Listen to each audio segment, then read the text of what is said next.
नमस्ते, मैं चंद्रशेखर आप सभी को मैं अपने चैनल डिलीजेंट एकेडमी में स्वागत करता हूं।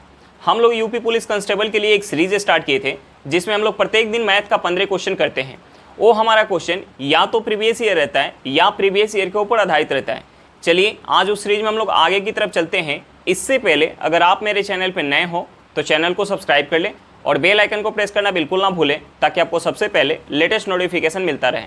चलिए अब हम लोग क्वेश्चन की तरफ चलते हैं।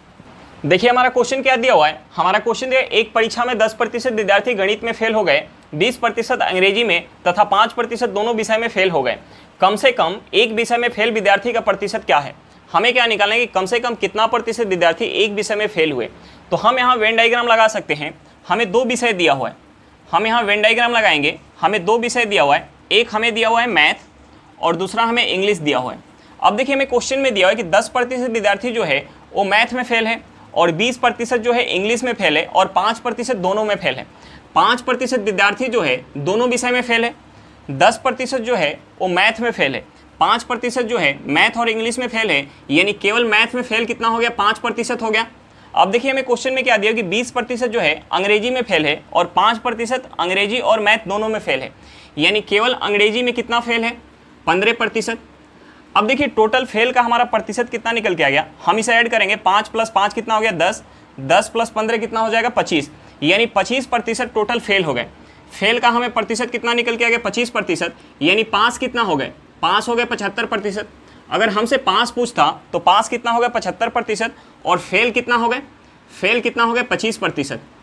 अब देखिए हम इसे दूसरा मेथड से बनाएंगे। अगर हम इसे सेकेंड मेथड यहाँ लगाएंगे, सेकेंड मेथड हमारा आंसर क्या निकल के आ गया 25%। अगर हम यहाँ सेकेंड मेथड लगाएंगे तो हमें क्या दिया है कि 10% जो है मैथ में फेल है, 20% अंग्रेजी में फेल है और 5% दोनों में फेल है। और हमसे पूछ भी क्या रहा है कि कम से कम एक विषय में कितना विद्यार्थी फेल है। हमें जो है फेल निकालना है, हमें फेल निकालना है। तो हम क्या करेंगे, हम इसे ऐड करेंगे कि मैथ में जो है 10% फेल है, अंग्रेजी में जो है 20% फेल है और दोनों में कितना विद्यार्थी फेल है 5%। तो जो दोनों में फेल है हम उसे माइनस करेंगे, जो दोनों में फेल है हम उसे माइनस करेंगे। यहाँ से भी हमारा क्या निकल के आ जाएगा, यहाँ से भी निकल के आ जाएगा 25%। यानी हमारा आंसर क्या निकल के आ गया 25%। चलिए क्वेश्चन समझ में आ गया होगा। नेक्स्ट क्वेश्चन पे चलते हैं। देखिए हमारा क्वेश्चन क्या दिया हुआ है। हमारा क्वेश्चन दिया है, एक दुकानदार द्वारा एक वस्तु 270 रुपये में बेचने पर उसे 35% का लाभ होता है, तो वस्तु का लागत मूल्य क्या है। हमें क्या निकालना, वस्तु का लागत मूल्य यानी सीपी निकालना है। अब देखिए हमें क्वेश्चन में क्या दिया हो कि 35% का लाभ हो रहा है। तो हम सबसे पहले इस 35% को फ्रैक्शन में चेंज करेंगे। हम 35% को फ्रैक्शन में चेंज करेंगे, ये कितना हो जाएगा, ये हो जाएगा 7/20। 35% को फ्रैक्शन में चेंज करेंगे, ये कितना हो जाएगा 7/20। यानी वस्तु अगर 20 रुपये की है, वस्तु अगर 20 रुपये की है और 35% के लाभ पे बेचा जा रहा है, यानी कितना में बेचा जा रहा होगा 27 रुपये में बेचा जा रहा है। वस्तु अगर 20 रुपये की है तो 35% का लाभ पे बेचा जाएगा, तो कितना में बेचा जाएगा 27 रुपये में बेचा जाएगा। अब देखिए हमें क्वेश्चन में क्या दिया है कि वस्तु कितना में बेचा जा रहा है 270 रुपये में। यानी इस 27 यूनिट का वैल्यू हमें क्वेश्चन में कितना दिया हुआ है 270 रुपये दिया हुआ है। हमें क्वेश्चन में कितना दिया हुआ है 270 रुपये दिया हुआ है। हमसे क्या पूछ रहा है, सीपी पूछ रहा है, यानी हमसे इस 20 यूनिट का वैल्यू पूछ रहा है। तो देखिए हम 27 में कितना से गुना करेंगे कि हमारा 210 आएगा, यानी 10 से हम गुना करेंगे तो इस 20 में भी हमें 10 से गुना करना पड़ेगा। यानी वस्तु का सीपी कितना निकल के आ जाएगा 200 रुपया। हमसे क्या पूछ रहा था, वस्तु का लागत मूल्य, वस्तु का लागत मूल्य कितना निकल के आ गया 200 रुपये निकल के आ गया। चलिए क्वेश्चन समझ में आ गया होगा। नेक्स्ट क्वेश्चन पे चलते हैं। देखिए हमारा क्वेश्चन क्या दिया हुआ है। हमारा क्वेश्चन दिया हुआ है, ए किसी कार्य को 24 दिनों में कर सकता है जबकि बी उसे 30 दिनों में कर सकता है। वे एक साथ कार्य शुरू करते हैं तथा 2 दिनों बाद ए कार्य छोड़ देता है, तो शेष कार्य कितने दिनों में समाप्त होगा। तो देखिए हम सबसे पहले क्या करेंगे, जो हमें क्वेश्चन में दिया है कि ए जो है 24 दिनों में काम कर रहा है और बी जो है 30 दिनों में काम कर रहा है, तो हम सबसे पहले इस दिन का एलसीएम निकालेंगे। हम सबसे पहले 24 और 30 का हम एलसीएम निकालेंगे। 24 और 30 का एलसीएम कितना हो जाएगा, 24 और 30 का एलसीएम हो जाएगा 120। 24 और 30 का एलसीएम कितना हो जाएगा 120। हम टोटल काम को मान लेंगे 120 यूनिट, टोटल काम को मान लेंगे 120 यूनिट। देखिए जब 120 यूनिट काम जब ए कर रहा है तो कितना समय लग रहा है 24 दिन का समय लग रहा है। और जब 120 यूनिट काम बी कर रहा है तो कितना समय लग रहा है 30 दिन का समय लग रहा है। अब देखिए ए जो है 24 दिन में 120 यूनिट काम कर रहा है तो एक दिन में कितना कर रहा होगा 5 यूनिट काम कर रहा होगा। बी जो है 30 दिन में 120 यूनिट काम कर रहा है तो एक दिन में कितना कर रहा होगा 4 यूनिट काम कर रहा होगा। अब देखिए हमें टोटल वर्क पता चल गया और दोनों का इफिशियंसी पता चल गया। हमें क्वेश्चन में क्या दिया हुआ है, हमें क्वेश्चन में दिया हुआ है कि वे एक साथ कार्य स्टार्ट करते हैं और 2 दिन बाद काम जो है ए छोड़ देता है। तो देखिए 2 दिन में दोनों मिलके ए और बी दोनों मिलके 2 दिन में कितना काम करेंगे। ए जो है एक दिन में 5 यूनिट काम कर रहा है और बी जो है एक दिन में 4 यूनिट काम कर रहा है। तो 2 दिन में कितना काम होगा, ए और बी मिला के एक दिन में कितना काम करेंगे 9 यूनिट, यानी 9 गुने 2 हो जाएगा, यानी 2 दिन में काम कितना हो जाएगा 18 यूनिट काम हो जाएगा। अब देखिए जो शेष काम बच गया, शेष काम हमारा कितना बच जाएगा, शेष काम हम 120 में से माइनस करेंगे 18, ये हमारा कितना हो जाएगा 102। अब देखिए 102 यूनिट काम कौन कर रहा है, ए जो है काम छोड़ दिया, अब शेष काम कौन कर रहा है, बी कर रहा है, यानी बी जो है 4 के इफिशियंसी के साथ 102 यूनिट काम करेगा। तो शेष काम करने में कितना समय लगेगा, यानी बी अब जो है काम कर रहा है 102 यूनिट 4 के इफिशियंसी से। तो हम 102 में अगर 4 से भाग देंगे तो हमारा समय निकल के आ जाएगा कि शेष काम को करने में बी को कितना समय लग जाएगा। हम यहाँ इसे काटेंगे, हम इसे 2 से काटेंगे, ये 2 से 2 बार में जाएगा, ये 2 से कितने बार में जाएगा 51 बार में। हम यहाँ से इसे क्या लिख सकते हैं, हम इसे लिख सकते हैं 25 सही 1/2 दिन। हमारा समय क्या निकल के आ गया 25 सही 1/2 दिन। चलिए क्वेश्चन समझ में आ गया होगा, नेक्स्ट क्वेश्चन पे चलते हैं। देखिए हमारा क्वेश्चन क्या दिया हुआ है, हमारा क्वेश्चन ये पाइप ए और बी जब एक साथ काम करते हैं तो एक खाली टंकी को भरने में 24 घंटे का समय लगता है। यदि 8 घंटे साथ काम करने के बाद बी को बंद कर दिया जाता है लेकिन ए खुला रहता है तो इस टंकी को भरने में कुल 28 घंटे लगेंगे। ए अकेले टंकी को भरने में कितना समय लेगा। हमें क्या निकालना है कि टंकी को अगर अकेले ए भरेगा तो कितना समय लगेगा, हमें उस समय को निकालना है। अब देखिए हमें क्वेश्चन में क्या दिया हुआ है, हमें क्वेश्चन में दिया हुआ है कि ए और बी साथ में मिलकर अगर टंकी को भरते हैं तो 24 घंटा का समय लग रहा है। ए प्लस बी अगर साथ में मिलकर भर रहे हैं तो टंकी को 24 घंटा का समय लग रहा है। यानी ए और बी के इफिशियंसी से अगर हम इस समय में गुना करेंगे तो हमारा क्या निकल के आएगा, टंकी का धारिता निकल के आएगा। उतना ही धारिता जो है पानी जब 8 घंटा साथ में काम करते हैं, यानी ए प्लस बी 8 घंटा साथ में काम कर रहे हैं, उसके बाद बी को बंद कर दिया जा रहा है और ए खुला है तो टंकी जो है कुल 28 घंटे में भर जाती है। यानी 8 घंटा पहले काम हो चुका है, ए जो है अकेले 20 घंटा काम करेगा। यानी यहाँ से भी हमारा धारिता क्या निकल के आएगा, इसके बराबर निकल के आएगा, यानी ये दोनों आपस में हमारा क्या होगा, बराबर होगा। अब हम इस इक्वेशन से ए और बी का हम इफिशियंसी निकाल सकते हैं। अब देखिए ए प्लस बी इंटू 24 और यहाँ हमारा क्या है ए प्लस बी इंटू 8, बराबर के इस साइड से अगर हम लाएंगे तो हमारा प्लस में है तो माइनस में हो जाएगा। यानी हम माइनस करेंगे इसमें से ए प्लस बी इंटू 24 में से ए प्लस बी इंटू 8, तो ये हमारा कितना हो जाएगा ए प्लस बी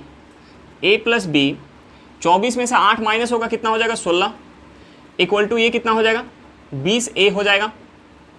अब देखिए हम अंदर 16 से गुना करेंगे तो ये कितना हो जाएगा 16 ए प्लस का 16 बी इक्वल टू ये कितना हो जाएगा 20 ए हो जाएगा। अब देखिए हम यहाँ से अगर 16 ए को उस साइड ले जाएंगे तो हमारा प्लस में है तो माइनस में हो जाएगा।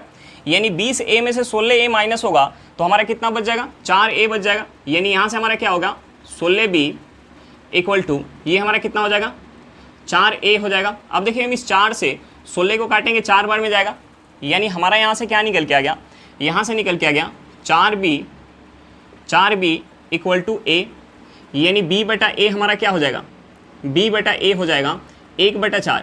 यानी b का इफिशियंसी 1 यूनिट है तो a का इफिशियंसी क्या है 4 यूनिट है।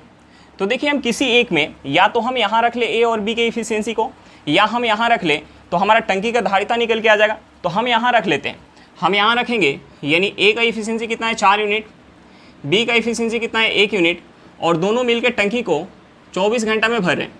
4 + 1 कितना हो जाएगा 5 हो जाएगा। हम 5 से 24 में गुना करेंगे कितना हो जाएगा 120, यानी टंकी का धारिता हमारा निकल के आ गया 120 यूनिट। अब देखिए 120 यूनिट पानी जब ए भरेगा तो कितना समय लगेगा, हमें उस समय को निकालना था। तो देखिए ए का इफिशियंसी कितना है 4 यूनिट, 120 यूनिट पानी जब ए भरेगा, ए जब 120 यूनिट पानी भरेगा, 120 यूनिट पानी 4 के इफिशियंसी से, तो कितना समय लग जाएगा, हम इसमें भाग देंगे, यहाँ से हमारा क्या निकल जाएगा 30 घंटा। यानी ए अकेले उस टंकी को 30 घंटा में भर सकता है, ए अकेले उस टंकी को 30 घंटा में भर सकता है। चलिए क्वेश्चन समझ में आ गया होगा, नेक्स्ट क्वेश्चन पे चलते हैं। देखिए हमारा क्वेश्चन क्या दिया हुआ है, हमारा क्वेश्चन है साधारण ब्याज की एक निश्चित दर पर कोई राशि 3 साल में 537.5 रुपया हो जाती है और 6 साल में 575 रुपया हो जाती है तो ब्याज दर कितनी है? हमें क्या निकालना है? रेट ऑफ इंटरेस्ट निकालना है। देखिए साधारण ब्याज में प्रत्येक साल हमें ब्याज क्या मिलता है? बराबर मिलता है। अब हमें क्वेश्चन में क्या दिया हुआ है? 3 साल बाद का हमें अमाउंट दिया है और 6 साल बाद का अमाउंट दिया हुआ है। तो हम सबसे पहले यहाँ से क्या निकालेंगे? हम सबसे पहले 6 साल के अमाउंट में से 3 साल का अमाउंट माइनस करके हम 3 साल का ऐसा ही निकालेंगे। देखिए हमें क्वेश्चन में क्या दिया हुआ है? हमें क्वेश्चन में 3 साल का अमाउंट दिया हुआ है और दूसरा हमें 6 साल का अमाउंट दिया हुआ है। 3 साल बाद अमाउंट कितना है? 537.5 रुपया और 6 साल के बाद का अमाउंट कितना है? 575 रुपया। 6 साल बाद अमाउंट हमें कितना दिया हुआ है? 575 रुपया। तो देखिए साधारण ब्याज में प्रत्येक साल ब्याज क्या मिलता है? बराबर मिलता है। यानी 575 में से हम माइनस करेंगे 537.5 तो हमारा कितना निकल के आ जाएगा? ये निकल के आ जाएगा 37.5। यानी 3 साल में ब्याज कितना मिल रहा है? 37.5 रुपये का ब्याज मिल रहा है। तो देखिए ये 3 साल के बाद का जो अमाउंट है, अगर हम इस अमाउंट में से 37.5 माइनस करेंगे तो हमारा क्या निकल के आ जाएगा? प्रिंसिपल निकल के आ जाएगा। क्योंकि यहाँ भी हमारा समय कितना है? 3 साल का है और यहाँ भी समय कितना है? 3 साल का है। यानी 3 साल में 37 रुपया 50 पैसा हमें ब्याज मिल रहा है। यानी हम इसमें से माइनस करेंगे तो हमारा प्रिंसिपल निकल के आ जाएगा। अब देखिए हम इसमें से माइनस कर लें 37.5 रुपया तो ये हमारा कितना निकल के आ जाएगा? 500 रुपया। अब देखिए हमें प्रिंसिपल पता चल गया और 3 साल का हमें ब्याज पता है तो हम यहाँ से रेट ऑफ इंटरेस्ट निकाल सकते हैं। तो देखिए हम यहाँ से 3 साल का रेट ऑफ इंटरेस्ट निकालेंगे। 3 साल में हमें ब्याज कितना मिल रहा है? 37.5 रुपये का मिल रहा है, 37.5 रुपये का। और हमारा प्रिंसिपल कितना है? 500 है। इंटू 100 करेंगे तो यहाँ से हमारा 3 साल का क्या निकल के आ जाएगा? रेट ऑफ इंटरेस्ट निकल के आ जाएगा। देखिए हम 2 जीरो से 2 जीरो काट लेंगे। हम इसे अगर काटेंगे 5 से, हम इसे 5 से काटेंगे तो ये 5 से कितने बार में जाएगा? ये 5 से 7 बार में जाएगा, 2 आ जाएगा, यानी 7.5 हो जाएगा। देखिए 3 साल में ब्याज कितना मिला? 3 साल में ब्याज मिला 7.5%। 3 साल में ब्याज मिल गया 7.5%। 3 साल में जो ब्याज मिला 7.5% का ब्याज मिला तो 1 साल में कितना मिल जाएगा? हम निकाल सकते हैं, हम 1 साल में निकाल सकते हैं। यानी हम इसमें 3 से भाग देंगे तो यहाँ से हमारा कितना हो जाएगा? 2.5%। यानी हमारा रेट ऑफ इंटरेस्ट क्या निकल के आ गया? 2.5% निकल के आ गया। हमसे क्या पूछ रहा था? Rate of interest. हमारा आंसर कितना निकल के आ गया? 2.5%। चलिए क्वेश्चन समझ में आ गया होगा। नेक्स्ट क्वेश्चन पे चलते हैं। देखिए हमारा क्वेश्चन क्या दिया हुआ है? हमारा क्वेश्चन दिया 10,400 रुपये पर 5% प्रतिवर्ष ब्याज की दर से 1 वर्ष 6 सप्ताह का चक्रवृद्धि ब्याज क्या होगा जब ब्याज की गणना वार्षिक हो? हमें क्या निकालना है? चक्रवृद्धि ब्याज निकालना है। और हमें समय कितना दिया हुआ है? 1 वर्ष 6 सप्ताह का समय दिया हुआ है और ब्याज जो है यहाँ वार्षिक काउंट हो रहा है। तो देखिए हमें सबसे पहले इस समय को वर्ष में चेंज करना पड़ेगा। हमें समय कितना दिया हुआ है? 1 वर्ष 6 सप्ताह। तो देखिए एक वर्ष में कितना सप्ताह होता है? एक वर्ष में कितना सप्ताह होता है? 52 सप्ताह होता है। एक वर्ष में 52 सप्ताह होता है और हमें समय कितना दिया हुआ है? 1 वर्ष 6 सप्ताह दिया हुआ है। तो हम इस 6 सप्ताह को अगर वर्ष में चेंज करेंगे, इस 6 सप्ताह को अगर हम वर्ष में चेंज करेंगे तो हमें 52 से भाग देना पड़ेगा। यानी ये कितना हो जाएगा? 6/52 वर्ष हो जाएगा। ये कितना हो जाएगा? 6/52 वर्ष। यानी यहाँ से हमारा टोटल समय जो है वर्ष में कितना हो गया? 1 वर्ष प्लस का 6/52 वर्ष।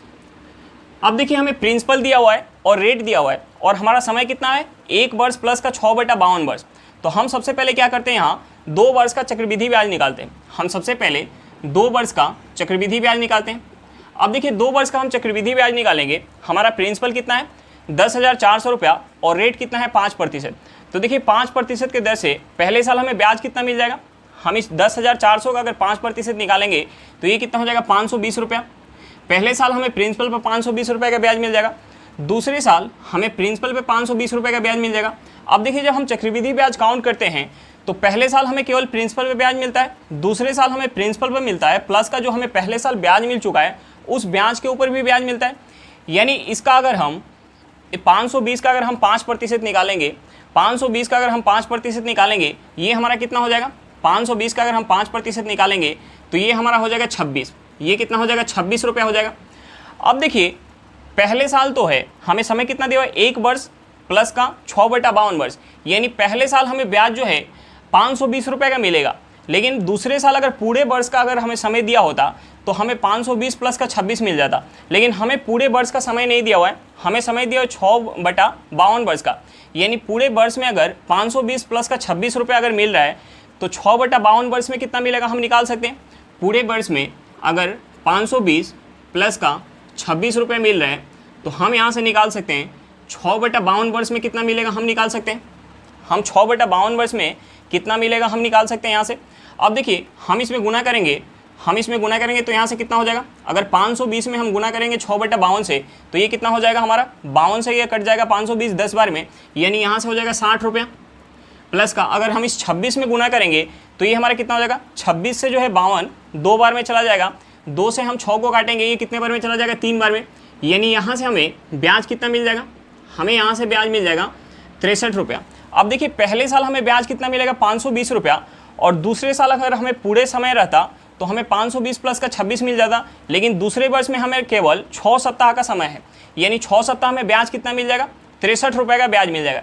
यानी टोटल यहाँ हमारा CI कितना हो जाएगा, टोटल हमारा CI हो जाएगा 520 प्लस का 63 रुपया, यानी ये हमारा कितना हो जाएगा, ये हो जाएगा 583 रुपया। हमारा टोटल CI कितना निकल के आ गया, 583 रुपया। चलिए क्वेश्चन समझ में आ गया होगा, नेक्स्ट क्वेश्चन पे चलते हैं। देखिए हमारा क्वेश्चन क्या दिया हुआ है, हमारा क्वेश्चन दिया 25 अंकों का औसत 175 है।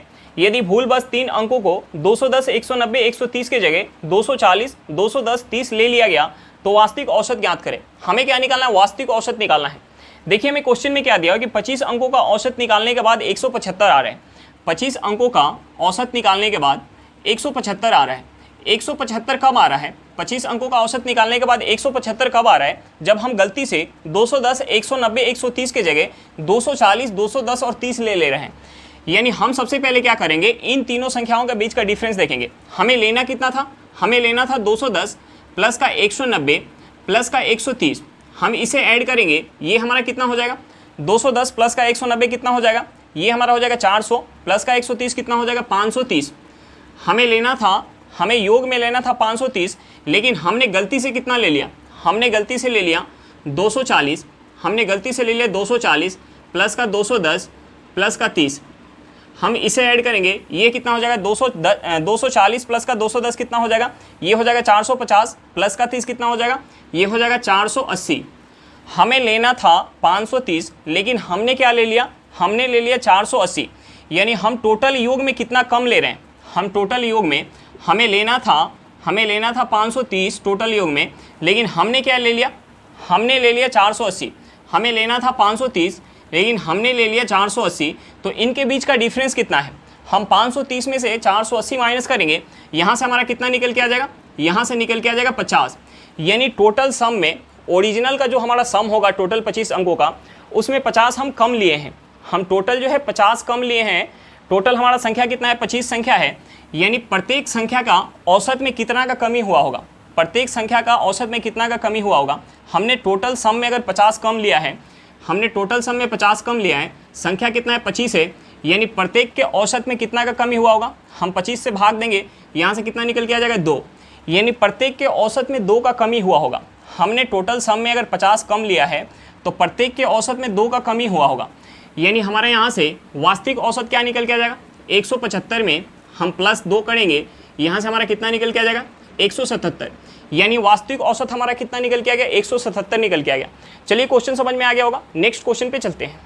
देखिए हमारा क्वेश्चन क्या दिया हुआ है, हमारा क्वेश्चन दिया 3 मिश्रण की बराबर मात्रा में पेट्रोल और मिट्टी का तेल 2:3, 4:3 और 6:3 के अनुपात में है। यदि तीनों को एक साथ मिलाया जाता है तो आखिरी मिश्रण में पेट्रोल और मिट्टी का तेल किस अनुपात में होगा। हमें 3 बर्तन दिया हुआ है और तीनों बर्तन में पेट्रोल और मिट्टी के तेल का हमें रेशियो दिया हुआ है, और हमें क्वेश्चन में दिया हुआ है कि तीनों बर्तन का मात्रा क्या है, बराबर है, यानी तीनों बर्तन में बराबर आयतन में मिट्टी के तेल और केरोसिन ऑयल है। तो देखिए हम सबसे पहले क्या करेंगे, चेक करेंगे कि तीनों बर्तन का आयतन बराबर है कि नहीं। देखिए पहले बर्तन का हमें रेशियो कितना दिया 2:3, पहले बर्तन का हमें रेशियो दिया 2:3, दूसरे बर्तन का हमें रेशियो कितना दिया हुआ है 4:3, और तीसरे बर्तन का हमें रेशियो कितना दिया हुआ है, तीसरे बर्तन का हमें रेशियो दिया हुआ है 6:1। अब देखिए हम यहाँ ऐड करेंगे, हमने मान लिया कि पहले बर्तन में 2 यूनिट पेट्रोल है और 3 यूनिट क्या है, केरोसिन तेल है। हमने पेट्रोल को मान लिया P और केरोसिन तेल को मान लिया K। तो देखिए पहले बर्तन में 2 यूनिट जो है पेट्रोल है और 3 यूनिट क्या है, केरोसिन तेल है, यानी यहाँ आयतन कितना हो गया बर्तन का, 5 यूनिट हो गया।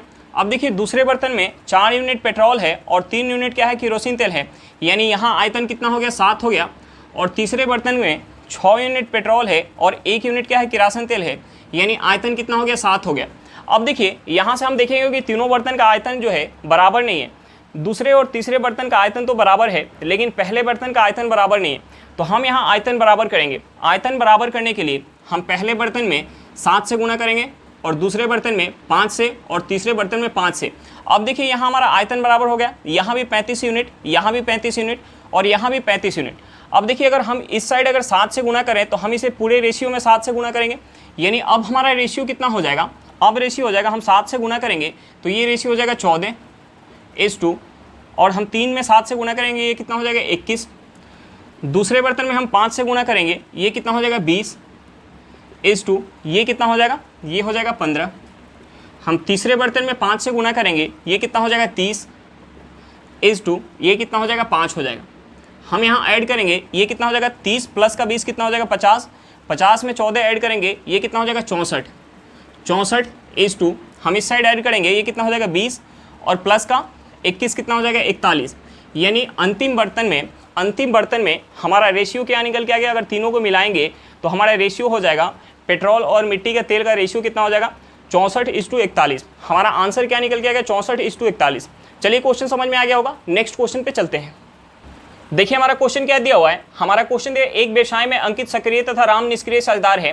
अंकित 16,000 रुपये निवेश करता है तथा राम 20,000 रुपये निवेश करता है। अंकित प्रबंधन के लिए 10% लाभ में से प्राप्त करता है। शेष लाभ को वह पूंजी के आधार पर आपस में बांटते हैं। 900 रुपये के कुल लाभ में से अंकित कितनी राशि प्राप्त करेगा। हमें क्या निकालना है, लाभ में से अंकित का राशि निकालना है। अब देखिए हमें क्वेश्चन में दिया हुआ है दो चीज़, अंकित जो है सक्रिय साझेदार है और राम जो है निष्क्रिय साझेदार है। इसका मतलब क्या हुआ, सक्रिय साझेदार और निष्क्रिय साझेदार का मतलब क्या हुआ, राम जो है एक निष्क्रिय साझेदार है, यानी राम जो है व्यापार में पैसा लगा रहा है लेकिन व्यापार में साथ में काम नहीं कर रहा है। और अंकित जो है सक्रिय साझेदार है। सक्रिय साझेदार का मतलब क्या हुआ कि अंकित जो है पैसा लगा रहे हैं और साथ में व्यापार में काम भी कर रहे हैं। तो देखिए पैसा तो दोनों लगा रहे हैं, लेकिन अंकित जो है व्यापार में साथ में काम भी कर रहे हैं, यानी काम करेगा तो काम फ्री में नहीं करेगा, काम के लिए कुछ पैसा लेगा। तो देखिए अंकित जो है काम के लिए टोटल लाभ में से 10% ले रहा है। तो हम सबसे पहले उस 10% को निकालेंगे। देखिए हमें टोटल लाभ कितना दिया हुआ है, हमें टोटल लाभ दिया हुआ है 900 रुपया।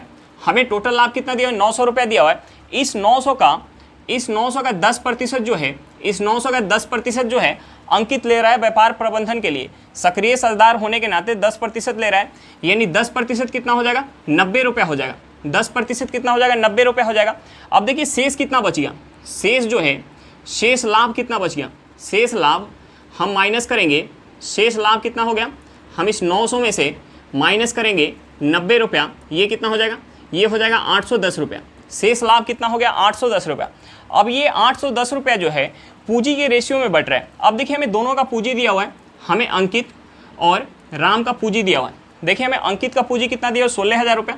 अंकित का पूंजी कितना है, अंकित का जो पूंजी है 16,000 रुपया है और राम का हमें पूंजी कितना दिया हुआ 20,000 रुपये। राम का हमें पूंजी कितना दिया हुआ है 20,000 रुपये दिया हुआ है। देखिए हम यहाँ से 3 जीरो से 3 जीरो काट सकते हैं, हम इसे 4 से काटेंगे, ये 4 से 4 बार में जाएगा, ये 4 से कितने बार में जाएगा, ये 4 से 5 बार में जाएगा। यानी शेष लाभ में से अंकित को अगर 4 यूनिट मिल रहा है तो राम को कितना मिल रहा है 5 यूनिट। शेष लाभ कितना है 810 रुपया, और यहाँ जो है शेष लाभ जो मिल रहा है अंकित को 4 यूनिट और राम को कितना मिल रहा है 5 यूनिट, यानी यहाँ टोटल कितना हो गया 9 यूनिट। यानी 9 यूनिट का जो वैल्यू है, 9 यूनिट का जो वैल्यू है वो हमारा यहाँ क्या निकल के आया है 810 रुपया। 9 यूनिट का वैल्यू 810 रुपया है, तो 1 यूनिट का वैल्यू क्या हो जाएगा, 1 यूनिट का वैल्यू हो जाएगा 90 रुपया। तो हम यहाँ से 4 यूनिट का वैल्यू निकालेंगे। हमें अंकित का पूछ रहा है, यानी अंकित को शेष लाभ में से कितना मिल रहा है 4 यूनिट, यानी 4 यूनिट का हम निकालेंगे, ये कितना हो जाएगा 360 रुपया।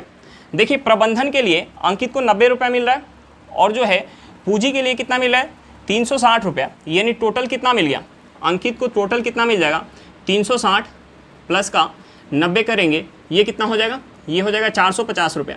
यानी अंकित को 900 रुपये में से कितना मिल जाएगा 450 रुपया मिल जाएगा। चलिए क्वेश्चन समझ में आ गया होगा, नेक्स्ट क्वेश्चन पे चलते हैं। देखिए हमारा क्वेश्चन क्या दिया हुआ है, हमारा क्वेश्चन दिया 3 धावक एक 12 किलोमीटर वृत्तीय पथ पर एक बिंदु से एक साथ दौड़ना शुरू करते हैं। ए, बी और सी क्रमशः 3, 7 और 13 किलोमीटर पर घंटा की चाल से दौड़ते हैं। बताइए कि कितने समय बाद वे प्रस्थान बिंदु पर मिलेंगे। हमें क्या निकालना है कि जिस बिंदु से तीनों एक साथ दौड़ना शुरू किए हैं उस बिंदु पर दोबारा कब एक साथ मिलेंगे तीनों, हमें उस समय को निकालना है। तो देखिए ऐसे क्वेश्चन को हम एलसीएम द्वारा सॉल्व करते हैं। अब देखिए हम एलसीएम क्या चीज़ में लगाते हैं, हम एलसीएम, यहाँ हमें 3 लोग दिया हुआ है तो हम एलसीएम लगाएंगे तीनों के द्वारा एक चक्कर में लिए गए समय में हम एलसीएम लगाएंगे। अब देखिए हमें यहाँ क्या दिया हुआ है, हमें वृत्तीय पाथ का दूरी दिया हुआ है और तीनों का हमें स्पीड दिया हुआ है। तो हमें सबसे पहले निकालना पड़ेगा तीनों का एक एक चक्कर का हमें समय निकालना पड़ेगा। हमारा जो समय निकल के आ जाएगा हम उस समय का एलसीएम निकालेंगे। जो हमारा एलसीएम निकल के आएगा वही हमारा क्या होगा, तीनों का एक साथ उस बिंदु पर मिलने का हमारा समय होगा। तो देखिए हम सबसे पहले समय निकालेंगे, हम सबसे पहले समय निकालेंगे। देखिए हम समय कैसे निकालते हैं, हम समय कैसे निकालते हैं, अगर हम दूरी में अगर स्पीड से भाग देते हैं तो हमारा समय निकल के आता है। वृत्तीय पाथ का हमें दूरी दिया हुआ है और तीनों का स्पीड दिया हुआ है, तो हम तीनों का समय निकाल सकते हैं। हमें दूरी कितना दिया है, 12 किलोमीटर, और देखिए पहले का हमें स्पीड कितना दिया, 3 किलोमीटर पर घंटा। दूरी कितना है, 12 किलोमीटर। दूसरे का स्पीड कितना है, 7 किलोमीटर पर घंटा। दूरी कितना है, 12 किलोमीटर, और तीसरे का स्पीड कितना है, 13 किलोमीटर पर घंटा। अब देखिए तीनों का हमारा समय निकल के आ गया, हम यहाँ से इसका एलसीएम निकालेंगे। अब देखिए ये जो हमारा तीनों संख्या है ये फ्रैक्शन में है। देखिए हम फ्रैक्शन का एलसीएम कैसे निकालते हैं, फ्रैक्शन का एलसीएम हम अंश का क्या करते हैं, फ्रैक्शन का हमें एलसीएम निकालना होता है तो हम सबसे पहले क्या करते हैं, अंश का क्या करते हैं, अंश का एलसीएम निकालते हैं और हर का एचसीएफ निकालते हैं। यहाँ अंश में हमारा क्या है, 12 है, 12 है और 12 है, यानी 12 का हम क्या करेंगे, एलसीएम निकालेंगे, 12 का एलसीएम निकालेंगे। और यहाँ हमारा हर में क्या है, हर में जो है 3 है, 7 है और 13 है, तो हम इसका क्या करेंगे, इसका एचसीएफ निकालेंगे, हम इसका एचसीएफ निकालेंगे। अब देखिए 12 12 12 का एलसीएम कितना हो जाएगा, 12 हो जाएगा, और हम इसका एचसीएफ निकालेंगे 3 7 और 13 का। तो इसमें हमारा कॉमन क्या होगा, यहाँ हमारा कॉमन 1 हो सकता है, यानी एचसीएफ कितना हो जाएगा, 1 हो जाएगा। यानी हमारा यहाँ से एलसीएम कितना निकल के आ गया, 12 निकल के आ गया। यानी समय हमारा क्या निकल के आ गया, समय निकल के आ गया 12 घंटा। यानी 12 घंटा बाद तीनों जो है जिस बिंदु से दौड़ना स्टार्ट किए थे उस बिंदु पर एक साथ मिलेंगे 12 घंटा बाद। चलिए क्वेश्चन समझ में आ गया होगा, नेक्स्ट क्वेश्चन पे चलते हैं। देखिए हमारा क्वेश्चन क्या दिया हुआ है, हमारा क्वेश्चन है जब 121 प्लस 93 को 8 से भाग किया जाए तो शेषफल क्या होगा। हमें क्या निकालना है, शेषफल निकालना है। देखिए ऐसे क्वेश्चन यूपी पुलिस में काफ़ी ज़्यादा पूछे जाते हैं, सिंप्लीफिकेशन से या नंबर सिस्टम से ऐसे क्वेश्चन काफ़ी ज़्यादा पूछे जाते हैं। तो देखिए ऐसे हमें कभी भी क्वेश्चन दिया हो तो हम इसे ऐड करके भाग दे के हम शेषफल नहीं निकालेंगे। हम क्या करेंगे, हमें कितना दिया हुआ है, हमें दिया हुआ है 121 प्लस का 93, हमें 8 से भाग देना है। तो देखिए हमें ऐसा कभी भी क्वेश्चन दिया हो एग्जाम में तो हम इसे ऐड करके भाग दे के उसके बाद हम शेष नहीं निकालेंगे। हम यहाँ क्या करेंगे, हम 121 में 8 से भाग देंगे। तो देखिए 121 में 8 से भाग देंगे यानी 15 से ये कटेगा, 15 से कितना जाएगा 120, यानी यहाँ शेष क्या बच जाएगा, प्लस का 1 शेष बच जाएगा। यहाँ शेष क्या बच जाएगा, प्लस का 1। अब देखिए हम यहाँ 93 में 8 से भाग देंगे, यानी 11 8 कितना होता है 88। हम इसमें से 88 माइनस करेंगे, 88 माइनस करेंगे तो कितना हो जाएगा, प्लस का 5 शेष हो जाएगा, प्लस का 5 शेष हो जाएगा। यानी अब हमारा कितना बच गया, यहाँ ऊपर बच गया 6 बच गया, और यहाँ हम भाग दे रहे हैं 8 से, यानी अब ये नहीं कटने वाला है। यानी यहाँ से हमारा शेष कितना बच गया, यहाँ से हमारा शेष बच गया, शेष कितना बच गया, शेष 6 बच गया। तो देखिए ऐसा कभी भी क्वेश्चन हमें दिया हो तो हम ऐड करके भाग नहीं देंगे, हम यहाँ भाग देंगे और जो हमारा शेष बचेगा हम उसे ऐड करके देखेंगे।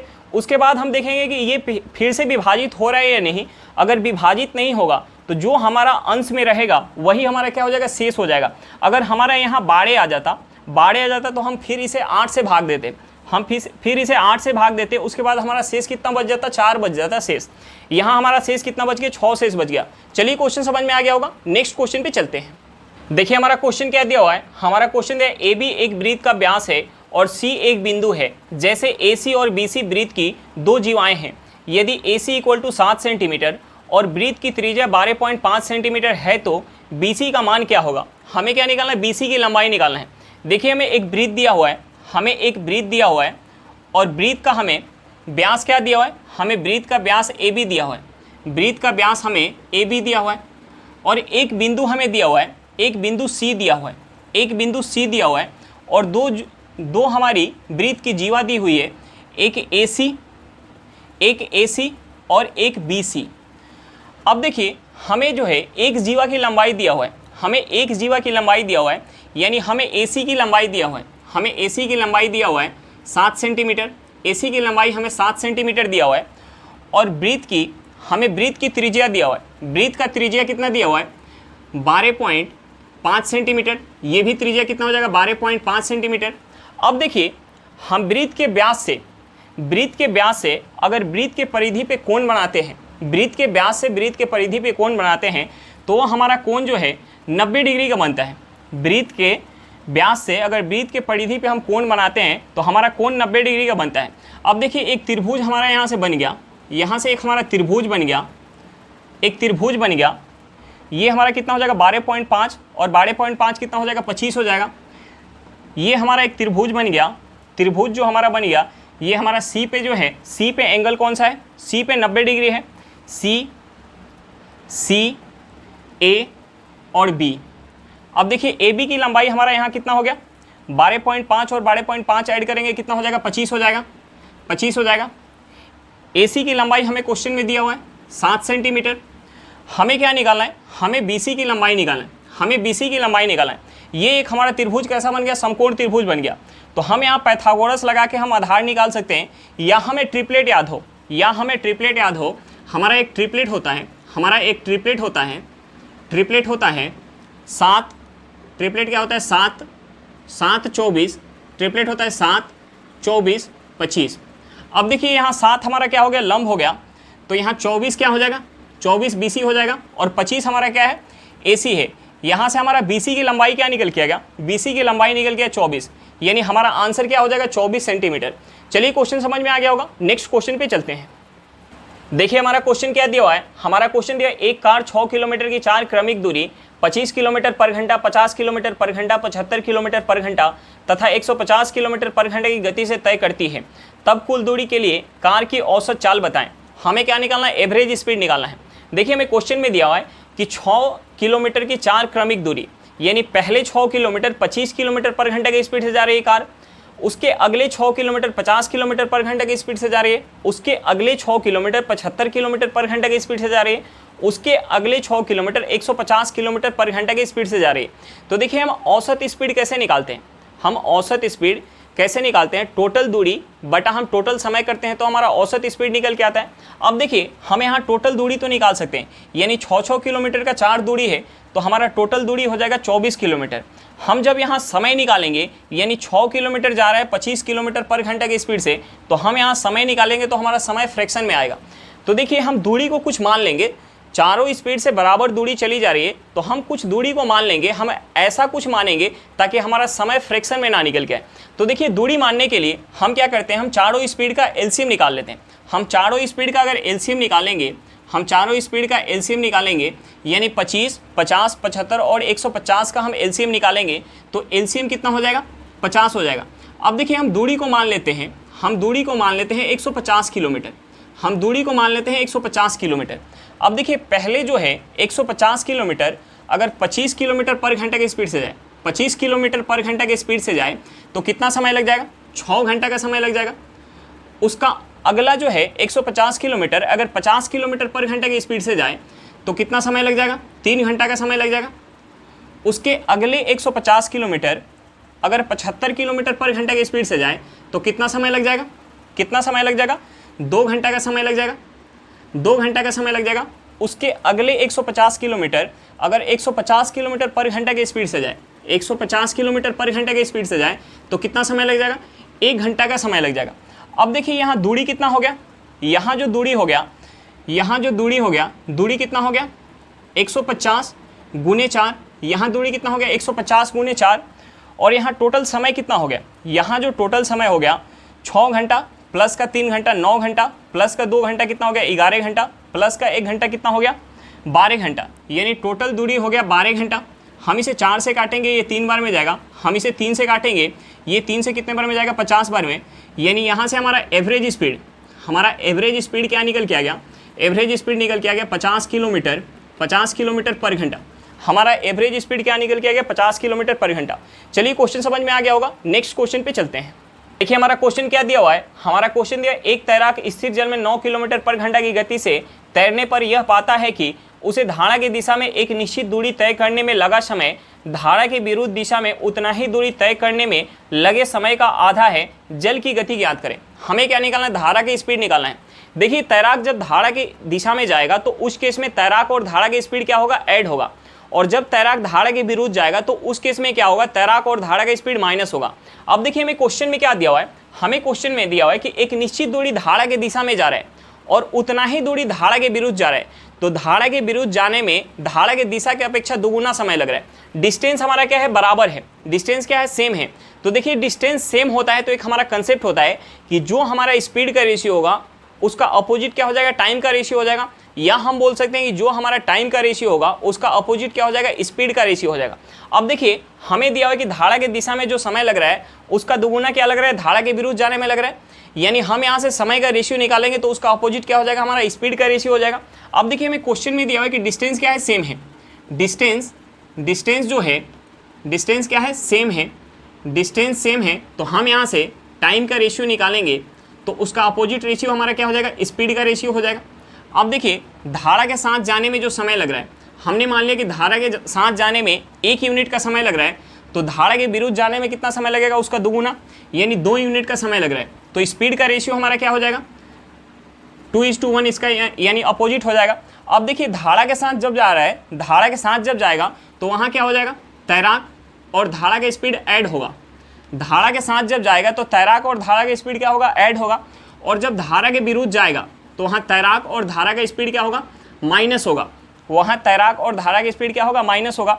अब देखिए हम यहाँ से स्पीड का रेशियो निकालेंगे। ये जो हमारा स्पीड का रेशियो है, ये रेशियो है धारा के, ये जो है धारा के साथ वाला, और ये जो स्पीड है ये धारा के विरुद्ध वाला। यानी हम यहाँ से इसे लिख सकते हैं, हम यहाँ से लिख सकते हैं x + y बटा x - y इक्वल टू ये क्या हो जाएगा, 2/1 हो जाएगा। अब देखिए हमें जो है तैराक का स्पीड पता है, यानी हमें x का वैल्यू पता है, हमें y का वैल्यू निकालना है। तो हम यहाँ x का वैल्यू पुट करेंगे, ये हमारा कितना हो जाएगा, 9 + y बटा 9 - y इक्वल टू 2/1। अब हम यहाँ से क्रॉस गुना करेंगे, ये हमारा कितना हो जाएगा, ये हो जाएगा 9 + y इक्वल टू ये कितना हो जाएगा, 18 और ये कितना हो जाएगा, -2y। अब देखिए -2y को हम इस साइड लेके आएंगे तो हमारा प्लस में हो जाएगा, यानी यहाँ से हमारा हो जाएगा 3y इक्वल टू इस 9 को उस साइड ले जाएंगे तो प्लस में है तो हमारा माइनस में हो जाएगा। यानी ये कितना हो जाएगा, 18 में से हम 9 माइनस करेंगे, ये हो जाएगा 9।